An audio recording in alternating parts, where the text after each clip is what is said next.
Jesus vem comigo. A paz do Senhor, meus amados irmãos, é com satisfação, alegria, prazer que estamos aqui mais uma vez para juntos estudarmos a palavra do Senhor nosso Deus através da revista da Escola Bíblica Dominical.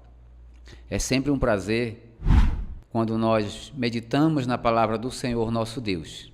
Estamos, portanto, hoje para estudar a lição de número 3.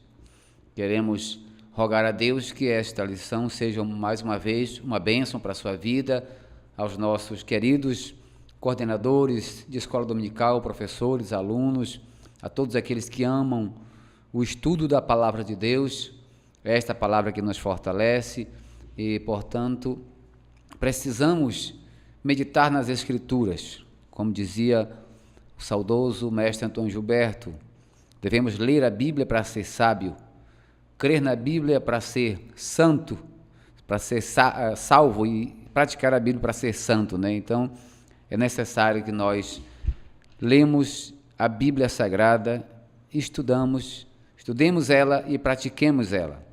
Então, a lição de número 3 desse segundo trimestre de 2025, que traz como tema geral o Verbo, e o Verbo se fez carne, a lição número 3, portanto, é a verdadeira adoração. Esse é o assunto que iremos tratar neste domingo, exatamente no dia 20 de abril de 2025. Adoração, esse é um tema muito importante e muito necessário de ser tratado no meio do povo de Deus.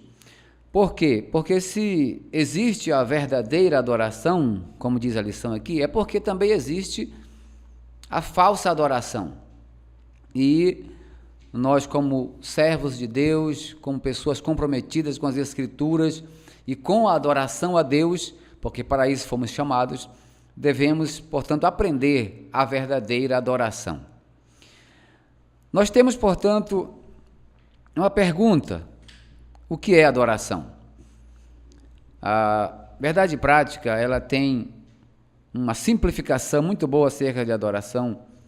Diz aqui, adorar significa viver em total rendição a Deus, entregando-nos plenamente a Ele. Então, para a gente iniciar, é importante saber que a adoração não é simplesmente um ato, não é uma ação, mas é um viver, como diz aqui na nossa verdade prática, é um viver. Você vive totalmente rendido ao Senhor, rendição, considerando que Deus é supremo e que Ele manda em tudo e em todos. Nós temos aqui, já no último ponto da lição, só para a gente fechar aqui esse conceito, que diz assim: a adoração implica atribuir mérito ou valor a alguém. Em suma, adorar a Deus significa essencialmente reconhecê-lo, render-se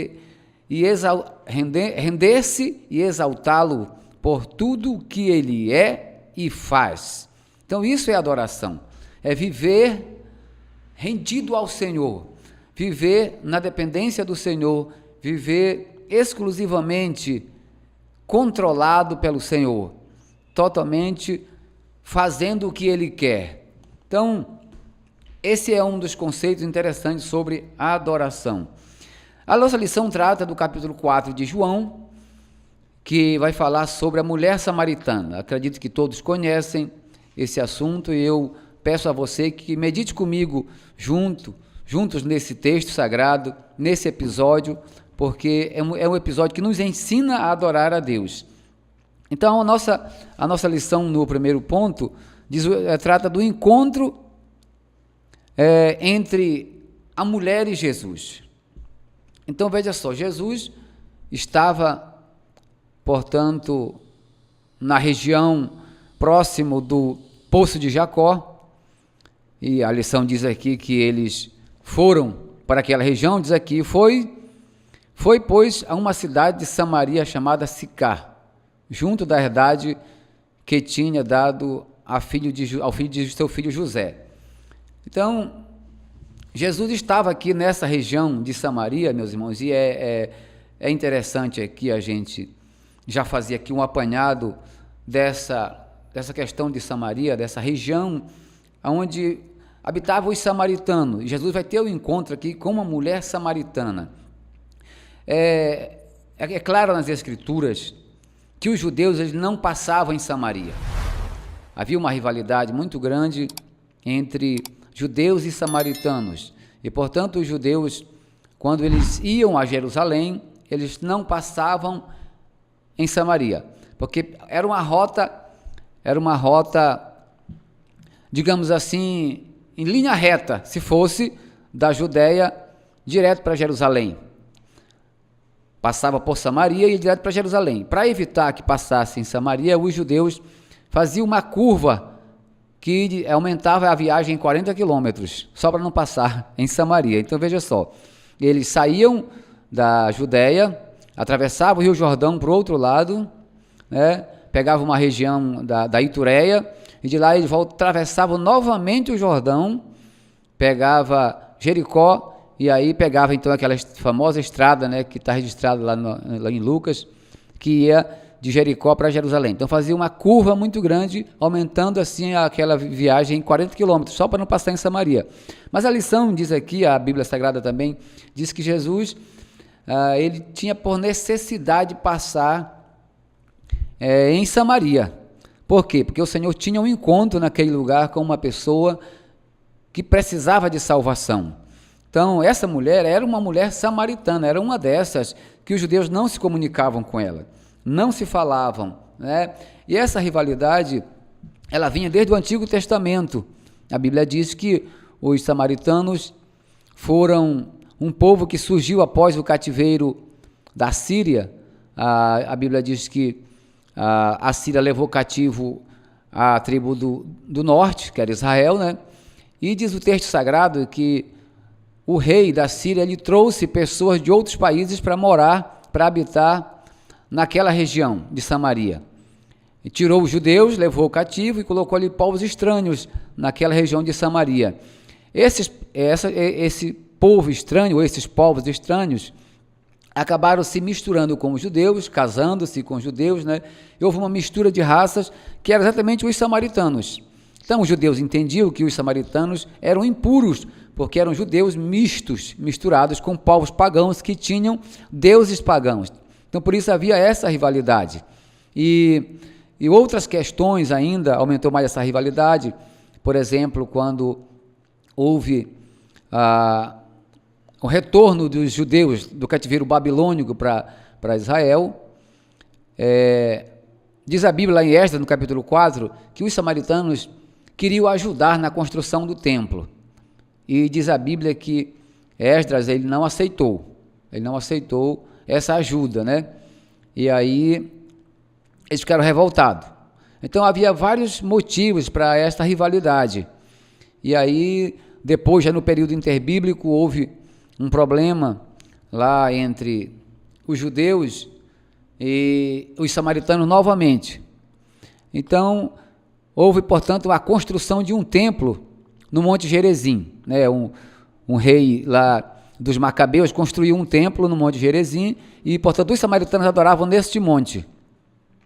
E no Monte Sião havia o templo de Jerusalém, onde os judeus adoravam. Então, aqui no encontro de Jesus com esta mulher, diz a Bíblia aqui que essa mulher, ela aborda Jesus com o assunto da adoração. Me chama a atenção aqui que essa mulher, mesmo ela não sendo uma judia, não sendo pertencente ao povo de Deus, ela tinha interesse pela adoração a Deus. Ela se preocupava com esse assunto. Ela não tratou com Jesus de um outro assunto. Ela percebeu que ele era um profeta, ela mesma disse, então ela deveria ter muito bem tratado de um outro assunto com ele. Não, ela foi direto nessa questão da adoração, porque ela tinha interesse em adorar a Deus, porém ela queria adorar de forma correta. Por isso ela se preocupava exatamente com essa questão, e ela procurou Jesus, porque ela entendeu que Jesus seria o Messias. Ela mesma fala isso. Quando ela chegou para aqueles homens, ela falou que encontrou um homem que falou toda a vida dela, e ela disse, possivelmente ele seria o Messias. Então ela aborda Jesus e pergunta para ele, onde se deve adorar realmente? No Monte Gerizim ou no Monte Sião, em Jerusalém, no templo, porque ela diz assim, porque os nossos pais adoravam neste monte, ou seja, eles estavam no Monte Gerizim, lá em Samaria. Então lá havia sido construído um templo para se adorar a Deus, mas havia sido destruído por um sacerdote também chamado Hircano, que destruiu esse templo. Então já na época de Jesus não havia mais esse templo lá, mas mesmo assim foi construída uma sinagoga lá e eles adoravam a Deus ainda nesta sinagoga. Então ela quer tirar essa dúvida exatamente para poder adorar de forma correta. E isso deve ser uma preocupação também, não só dessa mulher, mas uma preocupação também nossa. Como nós estamos adorando a Deus? De que forma estamos adorando a Deus? Será que de forma correta ou estamos adorando de qualquer jeito? A lição trata aqui também no subtópico 2 da necessidade do ser humano. Duas necessidades importantes que o irmão colocou aqui, o comentarista colocou aqui, o pastor Eliana Cabral. Desse encontro surgiu duas grandes necessidades. A primeira necessidade é que toda pessoa necessita de Deus. Irmãos, toda pessoa precisa de Deus. Aliás, o ser humano, ele tem em si, intrínseco em si mesmo, essa necessidade pelo divino, por aquilo que é divino. Você vê que até as pessoas que não conhecem a Deus, por exemplo, os indígenas que são aí criados em tribos totalmente distantes, mesmo assim eles têm uma divindade que eles adoram. Então o ser humano por si só, ele tem essa carência pela divindade, ele tem essa necessidade. Então todos necessitam de Deus. Outra necessidade que o irmão colocou aqui é a necessidade exatamente de adoração a Deus. Por quê? Porque diz a Bíblia que nós fomos criados para adorar a Deus. Todos fomos criados com este propósito de adorar ao Senhor. Foi para isso que fomos criados, a Bíblia diz. Tem vários textos aqui que eu notei aqui, Isaías 7, 43, versículo 7, 1 Coríntios 10 e 31, Efésios 1, 11 e 12, e outros textos que nos diz que o homem foi criado para adorar a Deus, para a glória de Deus. Então, a adoração a Deus é uma necessidade do ser humano, porque para isso nós fomos criados. Então, a mulher samaritana, muitas das vezes eu percebo que ela tinha mais preocupação com a questão da adoração do que muitas das vezes até mesmo nós, que não nos preocupamos muito com isso, queremos fazer do nosso jeito, entendemos que a adoração pode ser feita de qualquer jeito ou do nosso modo. Não, nós precisamos deixar bem claro que a adoração é para Deus, logo, quem dita as regras é Ele, quem dita as regras é aquele que vai receber a adoração. Então, no diálogo com a mulher, nós podemos observar aqui que ela perguntou: se adora onde?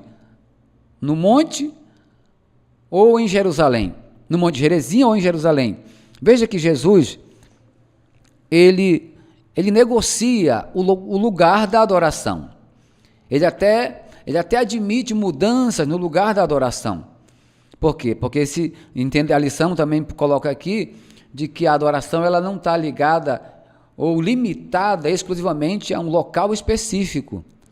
Não, então o local da adoração, ou seja, o onde adorar, se negocia. Deus negocia, portanto, o onde. Porém, o quando, o como adorar, não há negociação. O Senhor não negocia, não abre mão.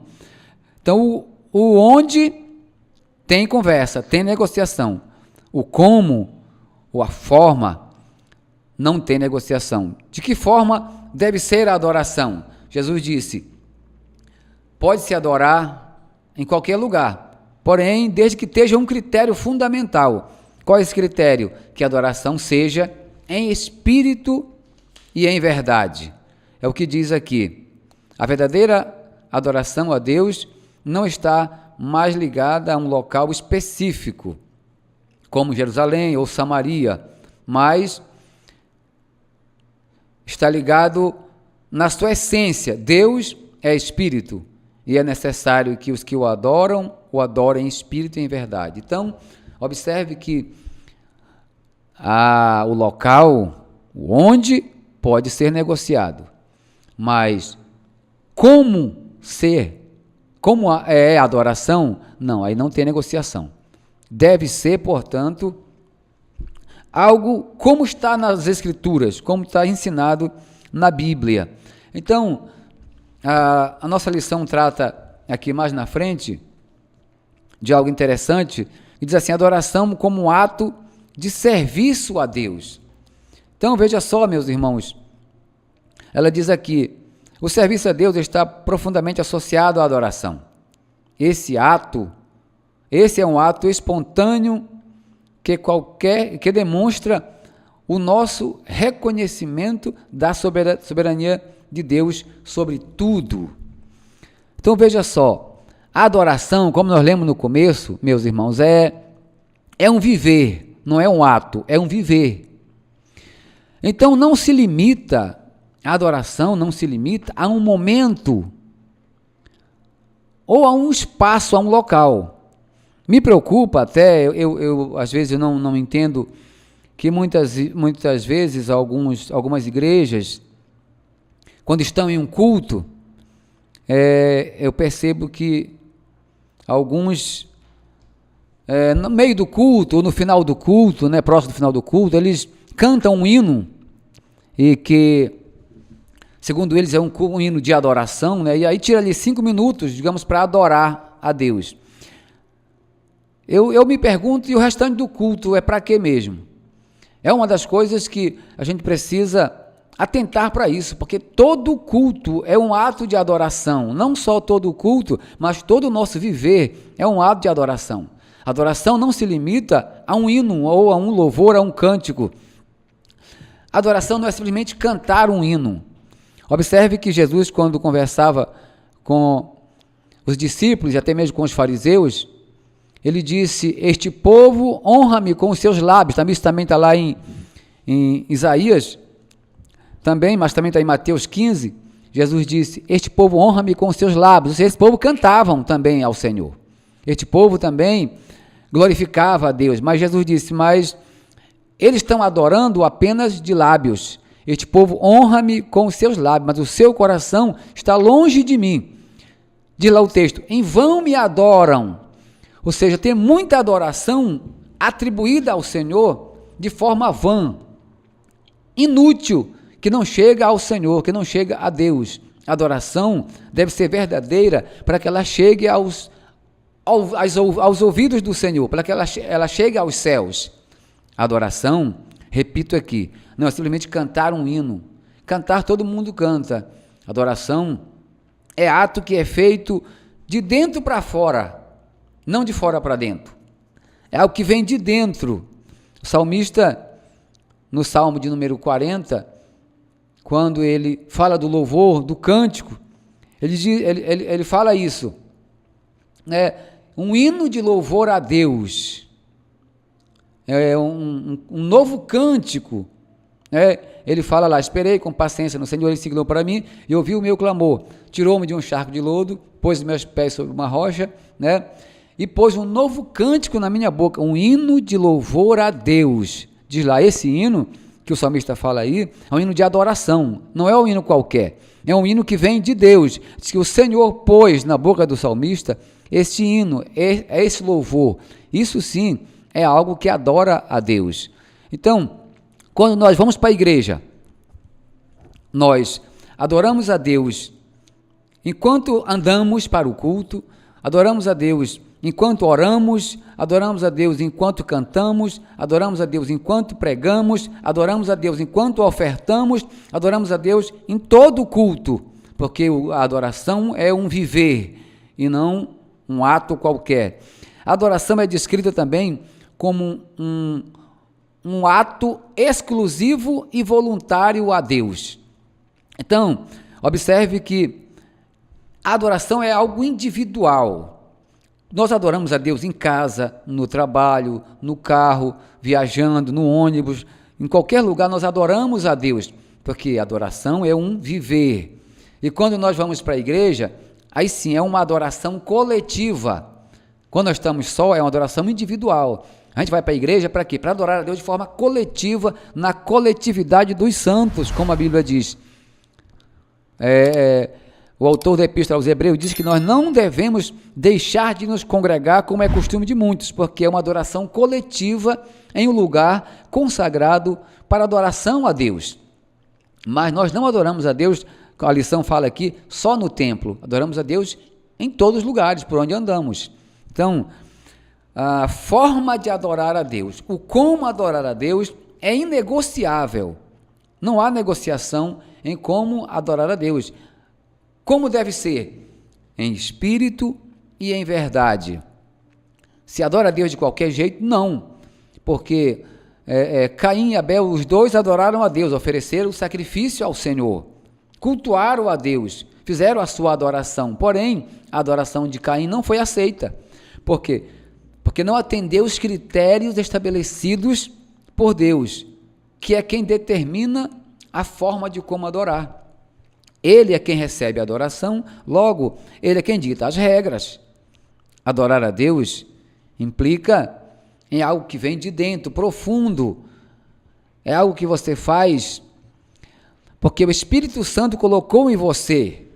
O Espírito Santo lhe deu, pôs nos seus lábios, pôs na sua boca um novo cântico, uma nova ação, uma nova atitude. Paulo até chega a dizer que aquele que mentia não mente mais, aquele que roubava não rouba mais, porque agora você tem um viver diário a Cristo, ao Senhor, você vive para Cristo, como Paulo disse, não sou eu mais que vivo, mas Cristo que vive em mim.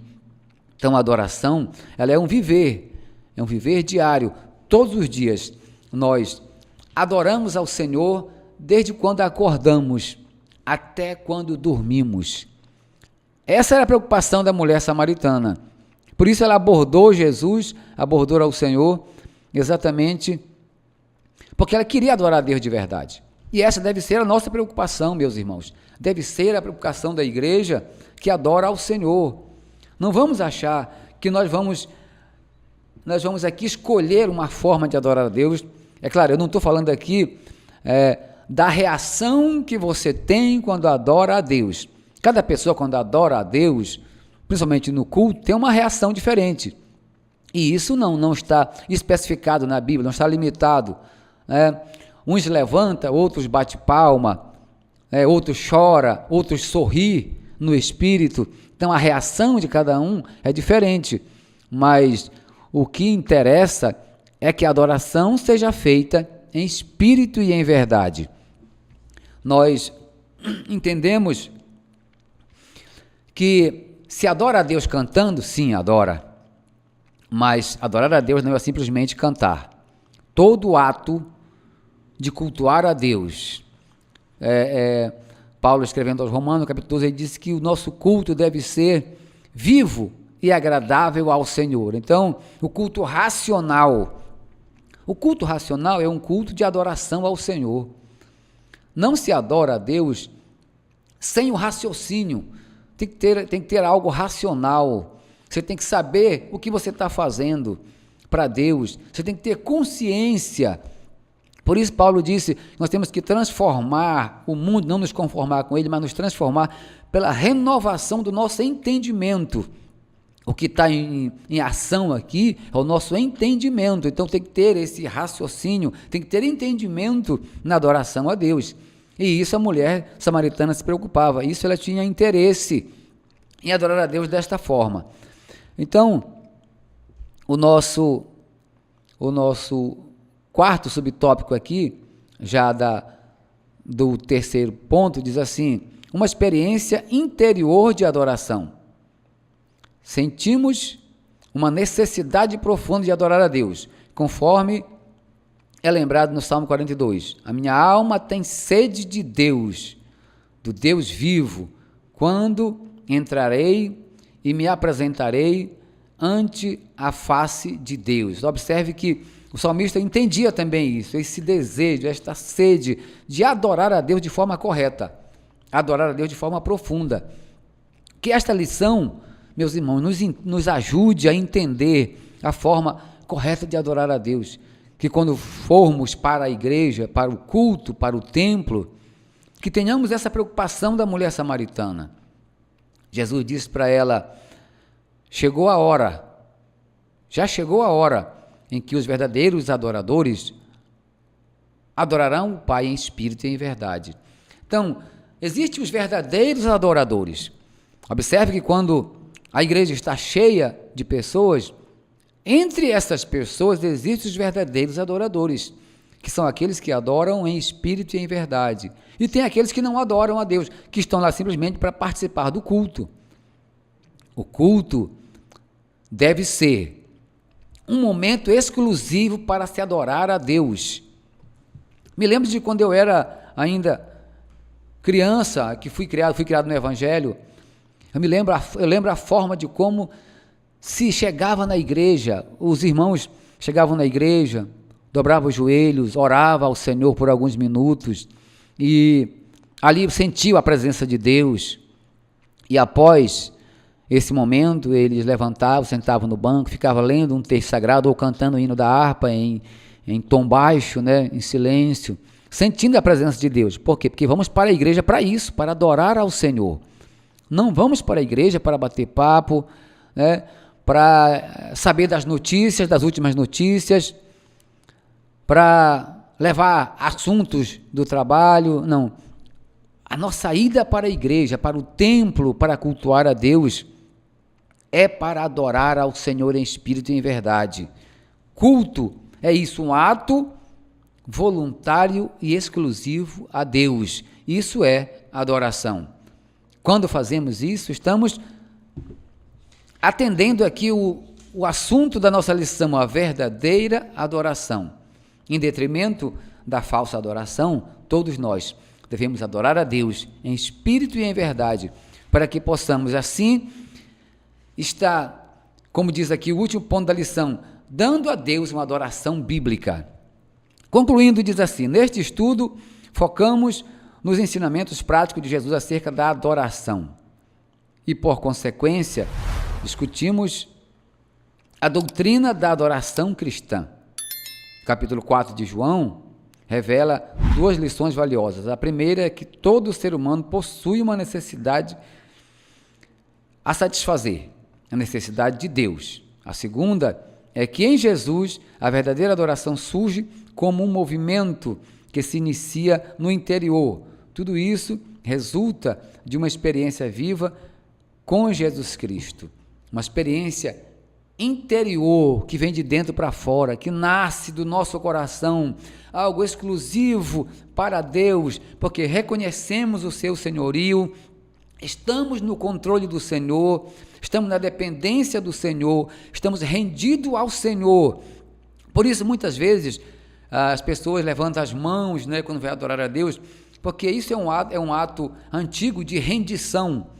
Quando as pessoas iam para a guerra, no Antigo Testamento e também no Novo Testamento, durante o Império Romano e outros, quando iam para a guerra, quando a pessoa estava perdendo a guerra, que não tinha mais condição de guerrear contra o inimigo, ele levantava a mão, dando a entender para o inimigo que ele estava se rendendo ao inimigo. Então, levantar a mão é isso, é um ato de rendição.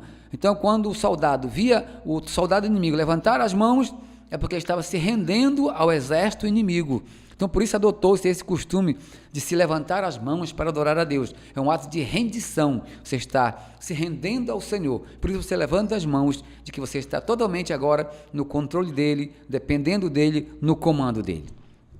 Adoração deve ser em espírito e em verdade. Que essa lição sirva para nós como grande exemplo a ser seguido todas as vezes que formos adorar ao Senhor. E isso, repito aqui, não se limita apenas no templo, mas no nosso viver diário, por onde andamos, o que fazemos, como vivemos, a forma de como agimos, isso é a adoração a Deus. Quando tratamos bem os nossos negócios, quando assumimos nossos compromissos, quando pagamos nossas dívidas, tudo o que fazemos, a Bíblia diz, tudo o que vocês fazem, Paulo escrevendo aos Coríntios, tudo o que vocês fizerem que seja para a glória de Deus. Então, a nossa adoração não se limita apenas ao culto no templo, mas em todo o nosso viver diário. Quero agradecer aqui essa oportunidade, adorando a Deus por este momento tão especial, e que essa lição seja uma bênção neste domingo, que todos sejam edificados e que a graça do nosso Senhor Jesus Cristo seja com todo o povo de Deus. Amém. Nosso bom Deus Redentor.